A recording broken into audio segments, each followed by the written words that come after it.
Gilliam. I am the branch director for the Pfister office of Annex Wealth Management. And I'm Kiiskila once again. I'm Director of Wealth Strategy at Annex. We also have a couple of our colleagues in the room, so just to bear someone point them out if they want to raise their hand. We have Jackie, Greg, Kent, Susie, Mark, Nick. Did I miss anybody? I think I got them all. So yeah, so we're all here. Hopefully this will be a good informative session for you. We should have some kind of questions if you want to kind of hop in and get some discussion going. Absolutely. We definitely will have time for questions, I think. I'm going to give an overview, high level. Amy's going to get deeper into the details. First, though, we have to start with the ubiquitous disclosures. I'm going to give you 5 minutes to read that. And now I'm going to snap my fingers. It's 5 minutes in the future. I'm magic. That's right there. Here's the agenda for today.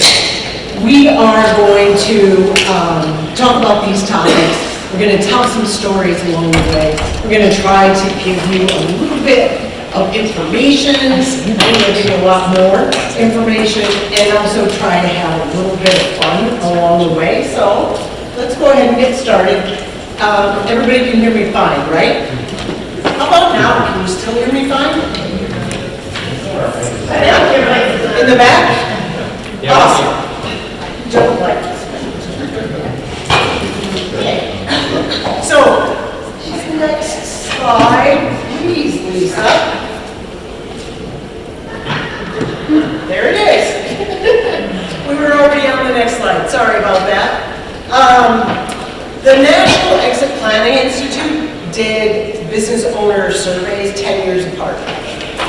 2013 and then again in 2023.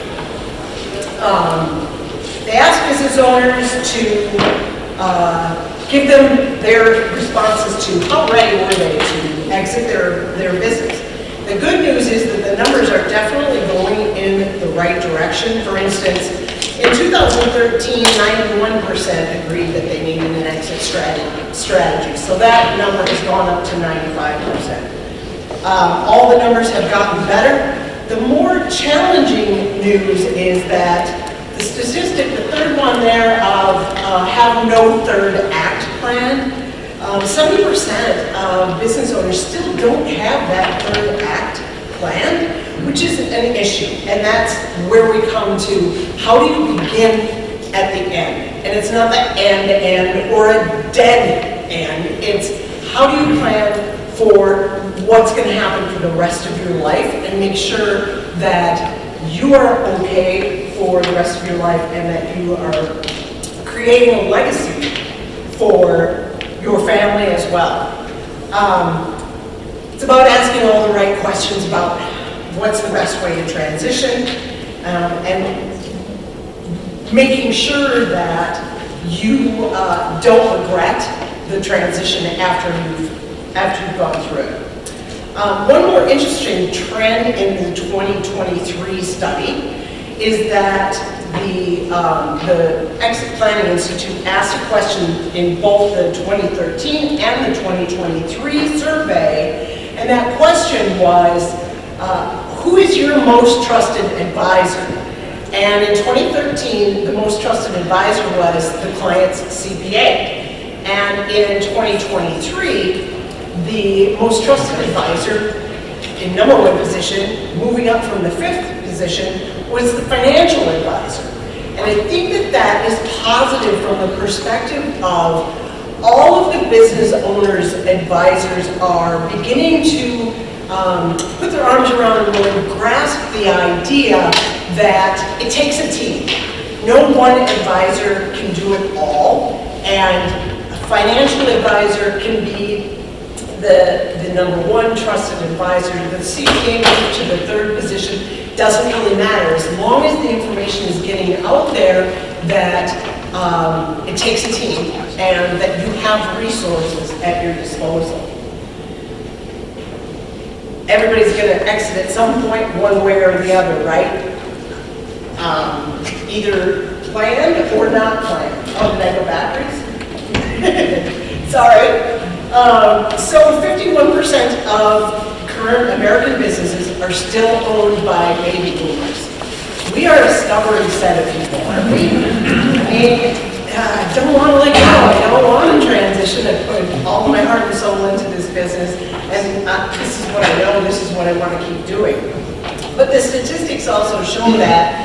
if you were to sell your business or want to sell your business, only 20 to 30% of the businesses that go on the market actually sell. So that is what is part of your plan.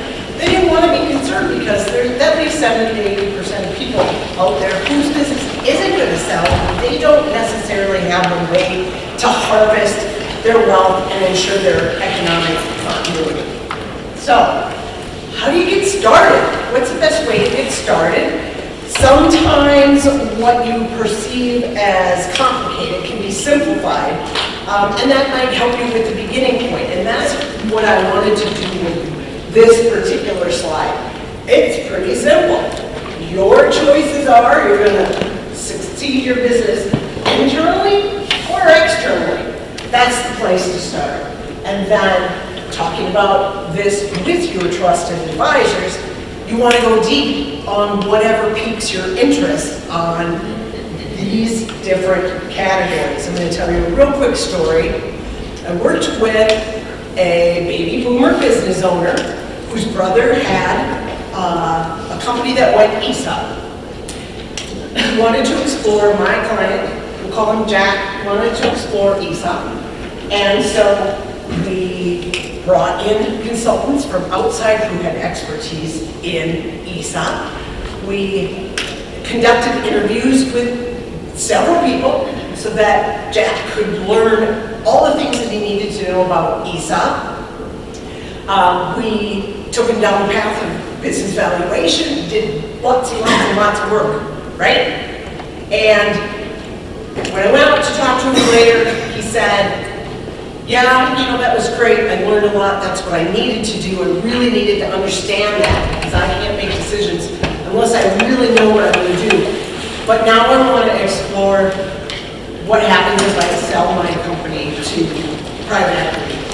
And so we did the whole thing over again. We went down the path talking to lots and lots of expert advisors, bringing them in, educating. And that's what you want to rely on your advisors to do, is to help you go deep on whatever is most interesting to you.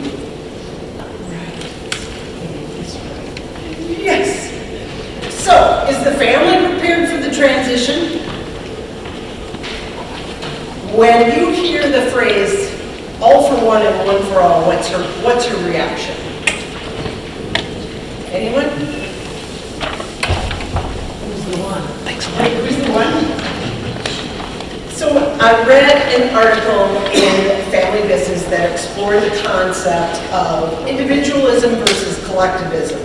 The author is a family business consultant and a PhD, and she said in this article that her biggest challenge was planning for the patriarch-matriarch generation, the owner-founder generation through the fourth generation, because there's an inherent tug of war between what was and what could be, and so that was where her challenge was. She talked about making sure that communication within the family and all the generations was critically important for trying to balance that tug of war. Like, how do you just hold on to and love the traditions while at the same time being creative and thinking being forward thinking about where the business can go next. They talked about a story of all four generations had always got together. There was probably 60 family members in that family and all those generations. Every year at Thanksgiving, they got together at the matriarch or patriarch's home and had a huge Thanksgiving dinner. That was turned upside down in 2020. Sound familiar? 2021, so they met in smaller groups in 2020 for obvious reasons. 2021 rolls around, and what do you think happened? We wanted to keep it small. They wanted to keep it small. Bingo. But somebody had to step up and say so. And they said, hey, can we talk about this? And so they did. They talked about it. Turns out, everybody thought it was a great idea. to keep it small. They came up with an elegant solution and continue to meet in smaller groups. So open communication is critical. When you start, one of the panelists said, we should start it earlier. We should start it earlier. You should start at least 5 weeks in advance of when you want to transition your business. No matter how you're going to do it, whatever direction you're going to take, start early. That same client I told you about, Jack, he eventually, after we went through the private equity discovery process, he came back and he said, yeah, I'm going to go ESOP. So that's what we did. We pivoted, went back to ESOP. He executed the plan for the ESOP. That was 5 years ago. He's still working in the business. He went from 5 days a week right after the transition to 4 days, and 3 days the second half of that year, stayed in it 3 days, 2 days. This July is what his planned full retirement date will be. It was 5 years ago. So he needed time during that transition to figure out what his third chapter was, right? What's the next chapter in his life? Because he poured everything into building that business. So he was learning about what it meant to transition. Because he said when he was in his business, all he ever thought about was how he was going to make sure that his business was viable, that it was growing, that he was doing everything. He never considered that finding out how to transition was another full-time job. So he had to learn that. Then it took him time to get used to the idea of not being there every day. What was he going to do? So the last time I had lunch with Jack, he said he's excited about July. He's going to retire. He's going to stay on as like emergency consultant. He still owns another business, still owns land under the existing company, but he's going to take a welding class and a cooking class. He's thrilled. So, but he didn't have those in mind when he first started that journey. It was really, really a transition for him. So, the value of the business. Formal business valuations within the last 10 years has improved significantly. 2013, there were only about 18% of business owners who've actually done a business valuation. You heard that from the panelists too. Now in 2023, that same study shows that 60% have done a business valuation.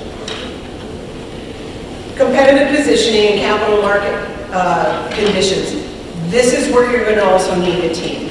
You need someone to help you assess the current competitive position of your company. No matter which direction you go on that slide that has all the options, you still need to do each of these pieces. Understand the levers that you can pull to increase shareholder value. How about making sure that you understand the available capital and the resources to fund your value drivers. Modeling out the impact of contemplated transactions. You need advisors surrounding you to help you with all of this, and that would be something that we would take great joy in helping you find is multiple advisors to help you do that. Estate planning, one of the panelists mentioned it, and I'm so happy because it's an area that business owners sometimes don't connect necessarily to being integral to the transition of their business. And it really is. It can go so awry if the estate plan and the succession plan are not connecting, and Amy's going to talk a lot more about that. One more story for you though. We got pulled into a transaction very, very late in the process. This family had a business. They were selling it to private equity, a portion of it selling it to private equity. They had their foot on the gas pedal, roaring down the road when somebody said, you should probably have a financial advisor on the team. We got pulled in onto the team in August, and they were selling in November. and they were charitably inclined, and they had huge visions of gifting assets and giving gifts every year after the transition, and then building equity back in that company and having an even bigger pot of money to give away. And we tried and we tried and we tried, but we were being held at arm's length by some of the other advisors that were in the room because they had set a date. Private equity was coming down the path super fast. We never got their estate plan updated, and they were so disappointed that they missed out on tax saving opportunities, that they didn't fund a private foundation, that they put a big chunk of money in a donor advised fund instead of a private foundation. And there's so much more to the story. There's nothing wrong with a donor advised fund. It's a perfect vehicle for many people. But in this particular case, private foundation would have been the way to go for them, for what they wanted to do for their kids and future generations. Anyway, bring your team together, and estate planning is super critical. I'm going to turn it to Miss Amy. It's the right button. Over this way. Oh. Thank you, Lisa. That was some really nice kind of overview roadmap, kind of thinking about some of those key drivers and questions to ask. And we're also going to think back on a lot of the great themes that we heard on the panel discussion, and maybe take the conversation a little bit more granular to talk about some specific strategies or ways to look at planning to kind of help get to those goals. So there's a reason why we title it, Transition Your Business, Begin at the End. So what do we mean by that? Well, beginning at the end means understanding how you want your wealth used during your lifetime and or at death. So there's really only 4 places that your wealth can go. So you can spend it during your lifetime to meet your lifestyle needs, perfectly legitimate. You can leave a legacy to your loved ones. You can leave it to charity, and again, either of those buckets can be during life or at death. The 4th bucket, anybody know? The government. So really the goal around beginning at the end is thinking about what do each of those buckets mean for you, and what role is the business going to play in helping you to achieve those lifestyle, legacy, and charitable goals. Now we like to say don't let the tax tail wag the dog. So when you look at our visual, there's a reason why taxes are in the middle. They're certainly important, but really the key is understanding each of those other 3 buckets and then looking at how we can plan in the most tax efficient or optimized way to get to those goals. All right, so let's start by thinking about this lifestyle bucket for a minute. And lifestyle really means, do you have the cash flow and income that you need to live the lifestyle you desire post-transition of your business? And so the starting point is thinking about, well, what does that mean? What do I need to get out of the business to be able to do that? So I think in the panel, people talked about, well, how do you value the business? There's a couple of ways to think about value. One is have it valued, what would a third party tell you your business is worth? The other piece when you're thinking about transition planning, though, the other lens is, well, what do I need? What is the amount of asset income that I would need to sustain me throughout my lifetime and hit those legacy and charitable goals? Now, easier said than done for business owners, right? Like I was talking to a business owner recently, he said, my personal expenses aren't that high. And then as we started talking about it, I'm like, are you sure?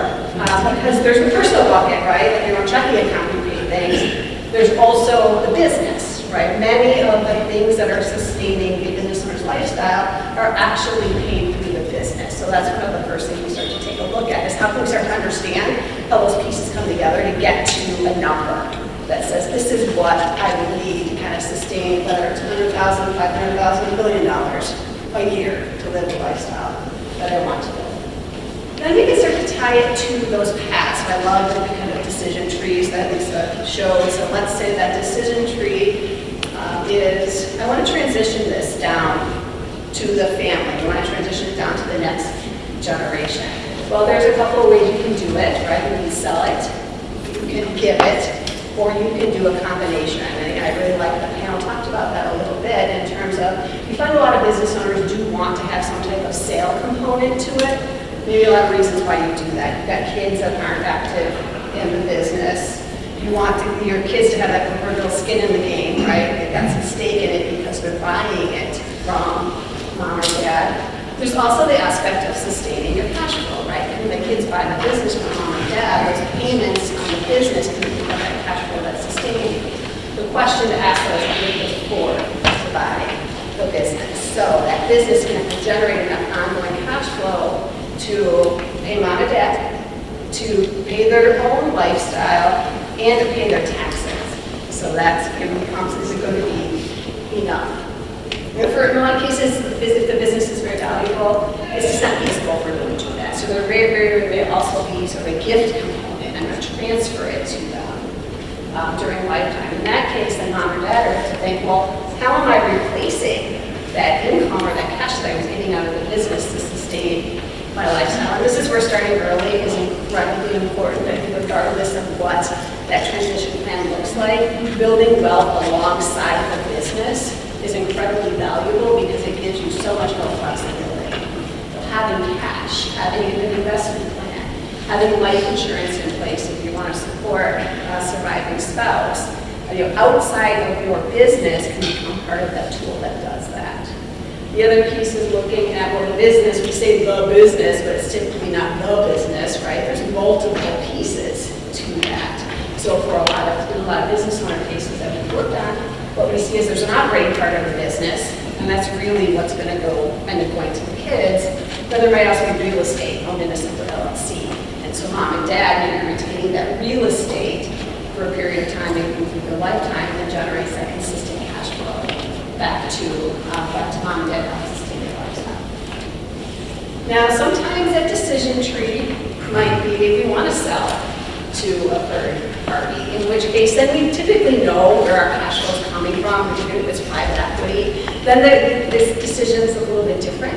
It's really about how do we start to strategically manage that amount of wealth? How do we generate the income and cash flow that we need on a tax-efficient basis, as well as sort of making an investment strategy that's built for growth? It's also looking at the third act. Well, a lot of serial entrepreneurs out there, looking for businesses that may be sold earlier in life. There's another business endeavor, there's real estate, and so understanding that and planning for that liquidity can be an important part of that equation as well. Okay, so we're going to talk. So I'm an estate planning attorney by way of background, so that is, of course, near and dear to my heart. And it is incredibly important. So think about JJ talking about his brother passing away when he was part of the transition plan. So thinking about what that end result will look like becomes important along the way. When you have co-owners, Leesa and I are co-owners in a business. Well, if Leesa dies, I want to know, do I have a right or an obligation to buy that interest from her? Or does she have a right to give it to whomever she wants? Well, I might care about that, right? Even in a family situation, you might very well care who your business partner is going to be someday. So a lot of business owners have a pretty vague idea of what that looks like, and they often sort of miss that step of like making sure it's really put clearly in writing. So having that agreement among business owners and putting it in writing so that everybody's clear what's going to happen. Who can it go to? How's it going to go to them? And how are we going to value what that interest looks like? I'm super loud, I know that, and I just want to quick jump in and ask if you guys can hear, because I mean, you maybe, you're okay back there? Yeah, thank you. Perfect, thank you. I'll stop being super loud. All right, so let's think about family business transitions, and particularly as we think multi-generational. So that transition from like matriarch to patriarch down to that next generation, kind of a little bit easy to envision, right? Like mom and dad might have 3 kids, and all of them are going to be in the business, or maybe some of them are. But then what happens when you get to generation 4 or generation 5, now you are starting to have multiple generations who might be in the business at the same time. So it sounds a little bit more, but what we would also encourage people to do is we have to start thinking about like having cut them off one by one. What happens when each owner dies? So working with a family where there's three brothers, there's a significant age difference between the oldest and the youngest. So when the oldest passes away and that business interest goes down to his kids, you have aunts and uncles in business with nieces and nephews. And then you're going to have people in business with cousins. And so it's a lot of that is about the dynamics, which the panel talked about, but it's also sort of about looking like, will it actually transfer the way that we think it will? Because once you start having generations pass down at different times, you can inadvertently shift the ownership along family lines depending on how that structure or transition happens. So if part of it is you're going to redeem interest, it can shift everybody's underlying ownership interest. So really, it's really just about, let's take a look at each scenario, and at the end of the day, does it get us where we want in terms of ownership at that next generation? All right. So we're thinking about that daily business. How do we start to integrate that into the estate plan? Let's think a minute about really typical situation in that not every family will have every child decide to be part of the business. And this comes down to equal versus equitable or fair. So when we think about estate planning and who we're going to leave those assets to at death, most estate plans are, quite honestly, drafted pretty generically. So I have two kids. A plan would say on my death, all my assets get divided into 2 equal shares, and each kid gets an equal share of my assets. Now, when you have a business, which is one of the assets that is passed underneath by your estate plan, is that the result that you want when you have kids that are not active in the business? Now, in a lot of cases, parents would say, no, I don't necessarily, if a child chooses not to be part of the business, I don't necessarily want them to inherit that business interest. I want the business to go to the kids who are actually putting their blood, sweat, and tears into the business. Which then leads us to say, okay, now what's happening to those kids that aren't active in the business? Are we trying to get them an equal amount? Business is worth $5 million. Are we trying to get the non-active child $5 million as well? Noting that a business versus, say, cash are never going to be equal, right? There's different attributes to them. And if that's the case, then let's plan for that. Again, that's where time is definitely our friend. Because if we spend more time, we can build more wealth outside or alongside that business. Now, sometimes you might say, well, I do want everybody to share in the business, even if they're not an active part of it, which again, perfectly legitimate kind of objective. Then we want to think about, well, what does that mean from a managerial or decision-making standpoint? Do we want to make sure that kids may have equal ownership, but we want the voting control or the managerial right to make managerial decisions kind of vested with the kids that are actually working into the business? Another thing that I think is really important, and I see it a lot, is that we've got your estate planning documents. We also have business agreements, right? Like shareholder agreements, operating agreements. There needs to be consistency between them. So I've seen a lot of cases where they're not because they're done at different times by different attorneys maybe. And so you might say you have a shareholder or an operating agreement that says, on my death, this interest is going to get redeemed by the entity. Whereas the estate plan might say, on my death, this interest is going to be given to myself. So we want to make sure that, as we're going through the planning process, that we're reviewing business agreements and estate planning agreements, making sure that they are clear and consistent, which really makes it, and Leesa talked about this too, making it simple, having communication, clear and consistent things in writing and communication with the family helps to kind of mitigate some of those underlying dynamics where family members might have different ideas about what should happen. We also, like going through taxes, I said we plan with all of this, we try to optimize the tax impact, so it's also then when we start to think about other tax efficient strategies to do this, and particularly for higher net worth individuals and families, there can be some benefit in starting to, not waiting until we die to do this planning, but starting it now during our lifetime, you taking advantage of ways to make gifts, to start to transfer that business over to the next generation. Now, I want to talk a little bit about what if the end goal is a sale. So you think if you're going to sell it to private equity, a third party, we know it's not going to be done to the next generation. This is where there might be some benefit, and Leesa talked about maybe transfer some of these interests, do some planning before the sale to try to mitigate some of the income and estate taxes. One option is to think about can we transfer business interests to the kids prior to that transition event, and that can be outright to them, or more likely it could be in the way of trust. So he talked about generations skipping trust, some type of irrevocable trust as an opportunity to do that. And think about why we want to do that. Well, fair market value of a business is actually like a range of fair market value. And when you're valuing your business for estate or gift tax purposes, you're typically over here on the lower end of the range. You can often take advantage of valuation discounts, or lack of marketability, lack of control. So you're transferring it, making that gift at a lower value over to the kids. Well, now sale happens over here. You're not selling it for full value, right? No, you're selling it over here on the high end of fair market value. So you're shifting. What you're doing is you gave it away here. All of that appreciation then is shifted to that next generation and is outside of the estate.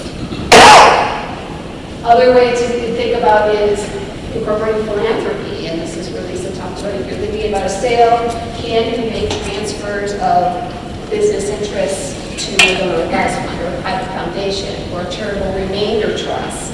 And that's typically more of an income tax play. There you're trying to either eliminate capital gain or at least defer it over a period of time by using those techniques. Now, timing is everything. It's often the case that the estate planning attorney or financial advisor comes into the picture a little bit too late. And you really need at least a year ahead of when that transaction is happening in order to do some of these events. Otherwise, the IRS simply says, you're just doing this for tax purposes and we don't like that. So timing is going to be everything in terms of following the right steps. Okay, so there's been a transition. Could be a sale. Quite honestly, that transition to the next generation. What else do I be thinking about your estate plan? That is a perfect opportunity to be reviewing your estate planning documents. They may have talked about your business, which you no longer own, so you may want to update that. Also updating, great time to review and update who you named as trustee or your healthcare financial power of attorney. Just a good time to kind of clean that up. Also reviewing title and beneficiary designations. So when if you no longer have a business and now you've got cash and investments or other assets that you want, or real estate, you really want to make sure owner and title is consistent with your estate plan. And if you haven't done that planning pre-transition, this is also a really time when we're planning to see a lot of families start to say, okay, I've done it, we made it, I've got my plan in place, now I want to start to think about how I start to transition some of this wealth to my kids and grandkids. There can be a lot of tax benefits to doing it before with business assets, but quite honestly, it can be simpler to do it after the fact when you're looking at cash or investments. You can certainly just take advantage of annual exclusion of gifts. So you can each give away $18,000 to as many people in the world as you want without any tax consequences. So that's some of the things you can just start to think about post-sale or transition of that business. All right, so another word, we talked about estate tax minimization plan. I'd like to put a little bit of context around it as to how and when it becomes important to think about it. And so your litmus test in terms of how concerned you should be about estate taxes is take a look at that lifetime exemption column there. So the lifetime exemption represents the cumulative amount of gifts or assets that you can leave without paying estate tax. So for example, in 2024, you see that number is about 13.6 million. Each of us can leave that amount to anybody without worrying about paying estate taxes. Married couples can actually piggyback on each other and plan together, and so you've got 27 million plus of exemption to work with before you're looking at paying estate taxes. Now you're probably looking up there at line 2026, and we're currently living under the Tax Cuts and Jobs Act, which gives us these very high exemption amounts. That is scheduled to sunset at the end of 2025. So when we wake up on January 1, 2026, the exemption is going to be cut about in half. So we're looking at about 7 million is going to be our benchmark, or 14 million for a married couple. So for married couples with net worth above 10 million, we say, you know what, it's a good time to start asking the questions, should we be doing things to try to bring that down? For married couples here with assets above 25 million who have not done significant gifting, now is your window of opportunity. Because we know we have these high exemption amounts through the end of 2025, absent any changes in the law. We are in an election year, so there could be changes. But absent any changes, that's what we'd be looking at. So if that is you, when you're thinking about this opportunity to do some aggressive planning, we say start now, because it takes time. There's a lot of steps that have to happen to get from point A to point B. And so now is the time to really have those conversations with your advisors. All right, so that was estate planning.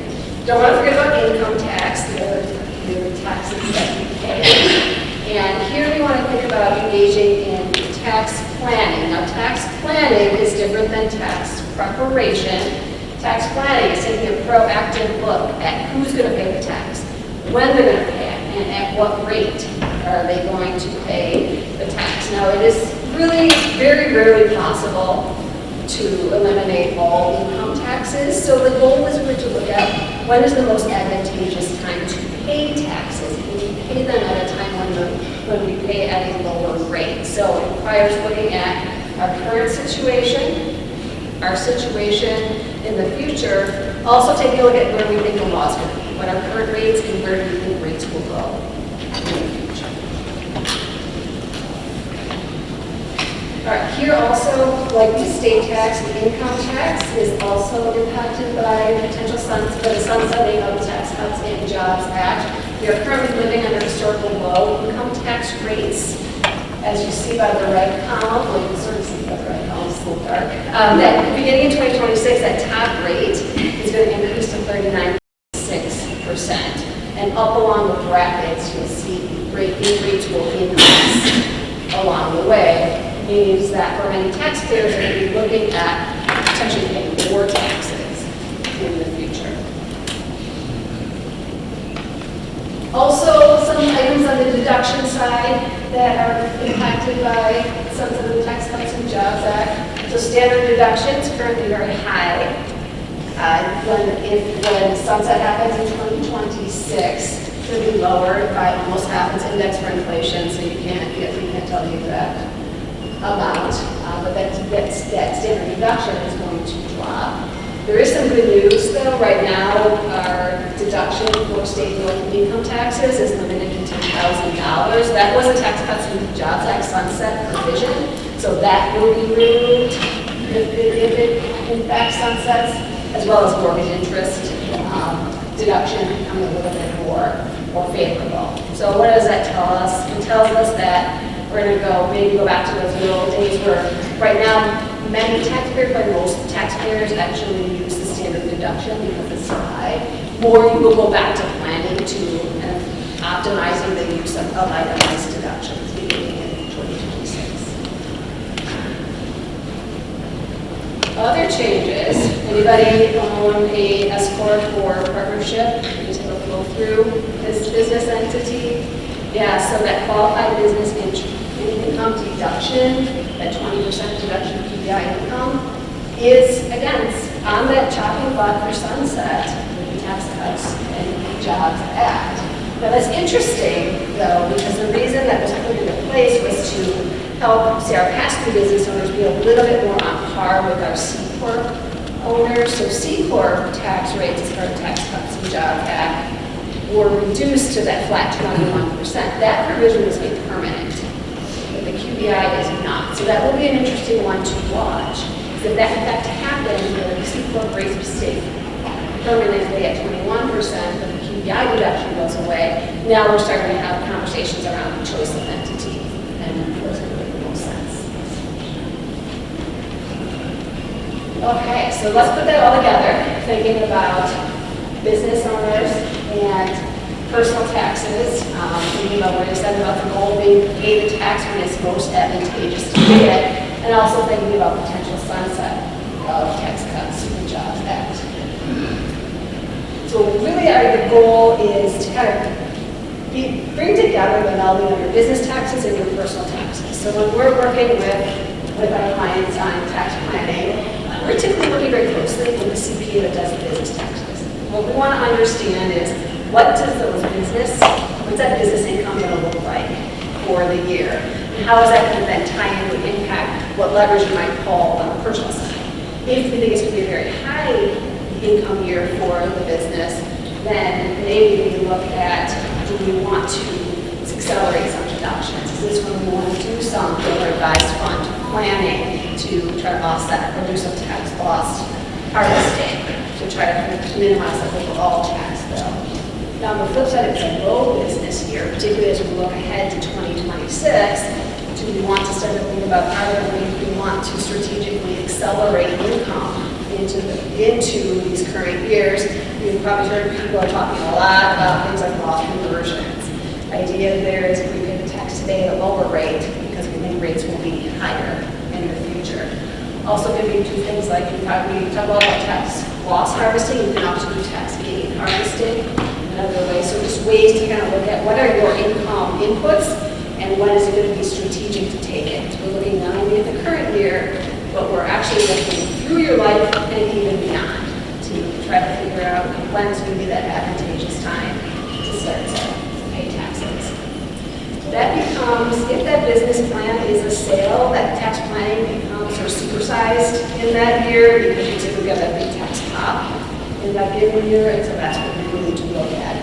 What are the other strategic places? So, common for business owners who are philanthropically inclined to say that's the year, I would like the idea of setting up a donor advice fund or a private foundation and using that to kind of offset some of those gains. Now, tax planning post-transition, again, whether it's transition down to the kids or sale to third party, is when it really becomes important.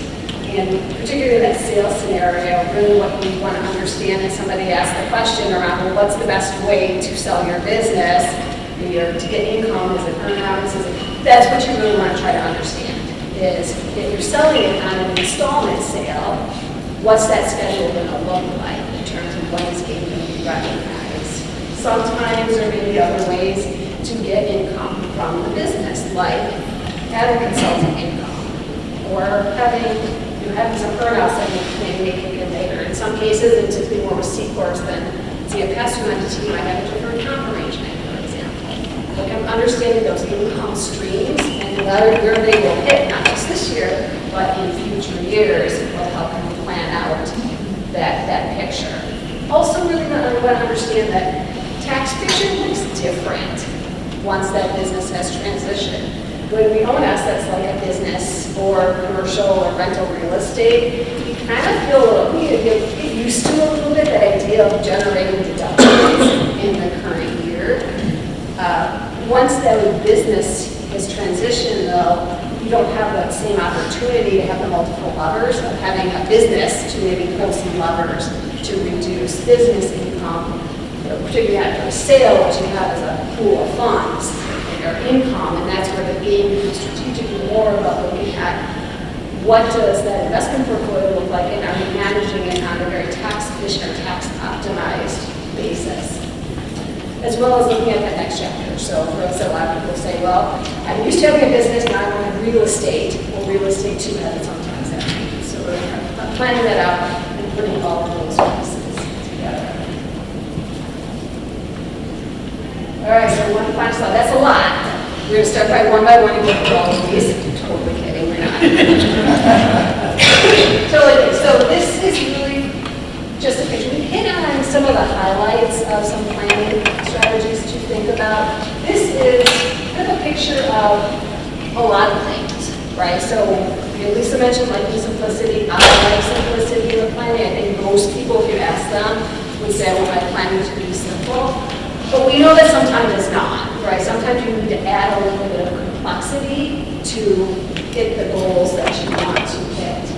So do on the Annex compliance team is we take a look at each of these categories when we're working with clients and really understanding you and what your goals are. What that helps do is say, well, there's a whole universe, but once we know what your most important goals are around lifestyle, legacy, philanthropy, now we start to narrow it down. Now we know which from this list are going to be most important that we need to focus on, and more importantly, how we can start to prioritize and create a roadmap to get there, because it is, I love all of the talk about how much time and energy that the business owners put into their business. It's a passion, right? It's your life.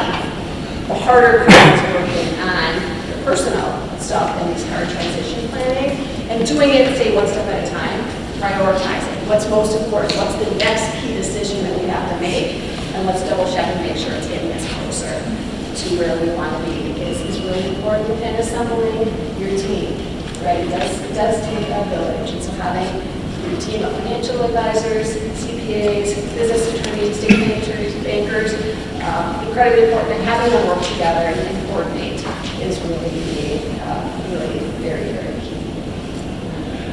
So that was a lot. We did throw a lot at you there, so we'll take a pause on the thank you slide. And I think we do have, I know we're starting cocktails pretty soon, right, Dan? But we probably have a few minutes, so yeah, so if anybody has questions, thoughts, we'd love to entertain them. So maybe you're like the quarterback. You can be the quarterback of all those partners that you talked about to make sure that you go from here to there and it gets done the way the business owner wants to. Yeah, thanks, Jeanette. There's a lot of the work that we do is quarterbacking the plan and coordinating with the other advisors. And part of that is the approach we take is really centering it around the financial plan. That question of how much do I need to live the lifestyle that I need and to hit the legacy goals becomes a good way to kind of coordinate. So yes, it is a lot of the time that I spend and my colleagues spend is making sure we're all clear, what are our priorities, what's our roadmap, and then how do we connect the dots with your other advisors. As you think about the, potential changes that are going to impact S corporation and C corporations, how are you advising folks right now? Because, the tax will impact the number of firms that serve S corporations in the last 10 years or so. Huge, that is way, this is really real impact. How are you advising for corporation? Yeah, and that's a great question. So how are you advising clients if they're looking at S Corp versus C Corp? And so our expertise is around what's the connection with your personal tax picture. I think really the best advice is, yes, have that written CPA. So what we would typically do in those situations is really make sure we're bringing in a good CPA, business attorney, to kind of walk through kind of that case-by-case scenario. It really is hard because there's not a really good rule of thumb, because it depends on so many other aspects of other types of planning and deductions that you have. So you really want to take a look at a good kind of proactive tax planning. Going back to that previous question too, yes, we can play that quarterback role. Sometimes that's not our role. Sometimes we have to be working with the business consultant who is leading the transition, because they are the most trusted advisor. It's just that we all need to know that we can work together, and it's all on behalf of the business owner client. There was a question here. Talk about assembling the team. In what order do you start with who? Who do you start with first? Who do you start with? What order? Who do you trust? You tell me. If you're just getting started, a very good way to just get started is to work with your financial advisor. Because they're going to do, as long as you have a financial advisor that is creating a financial plan for you, it's going to help you to come up with the beginning and the end. Like, what do I need out of the business if I'm transitioning it in 3 years? You can't answer that question. You need to go back to the table and ask your financial advisor to do a roadmap financial plan for you. Look for somebody that has CEPA, CEPA credentials, CFP credentials, Certified Financial Planner credentials, And keep in the back of your mind that you want to work with somebody that understands the concept of building a team, because the last thing you want to do is get connected with somebody like that family I told you about that brought in their financial advisor way at the end, us, and they missed out on charitable goals. And that was because the person that they trusted at first wasn't looking at the whole picture. So it's going to be on your shoulders a little bit too, to make sure that you're also looking for that team.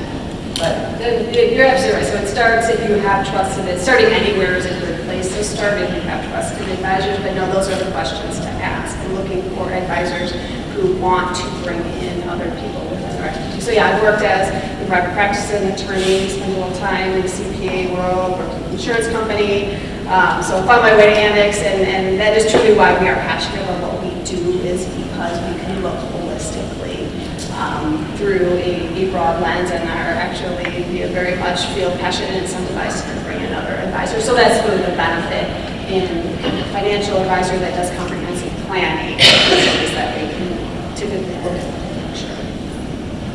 there's a whole bunch of advisors in this room that might have different opinions. If anybody wants to speak up, please do. What else? Oh, I think the cocktail hour is calling a lot of people's names. So anything was getting between you and a cocktail, but no, we will be here, my colleagues will have me sit here on as well, so. Thanks a lot for listening. So thank you very much for your time.